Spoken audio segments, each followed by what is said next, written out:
आप लोग को बताना चाहिए था जनता को कि तुम्हारी गाड़ी में E20 डल रहा है अब। मैडम जल्दी मत करिए, थोड़ा समझ लीजिए। ठीक है, आप बताइए, लेकिन मगर सवाल तो आएंगे सर। पहले तो नितिन गडकरी जी ने कभी ये बात नहीं मानी थी कि एथनॉल से माइलेज कम होती है।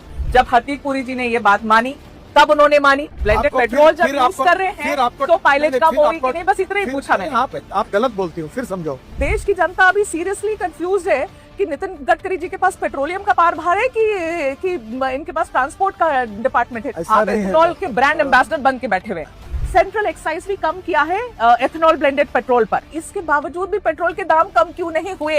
ये सब सवाल आप पेट्रोलियम मिनिस्टर को अच्छा, पूछो। ये बढ़िया है। अभी आप देखो, आप क्या करती है? हाँ। आप तबला डग्गा बजाती है। अरे क्या तबला बजाती हूँ? आप अभी मुझे पूछ रहे हैं कि तुम पेट्रोलियम मंत्री हो, क्या ये भी तुम बोलोगे? सर जो प्योर पेट्रोल है XP 170 रुपीज पर लीटर, 170 रुपए प्रति लीटर, सर कौन भराएगा गाड़ी में, बताओ?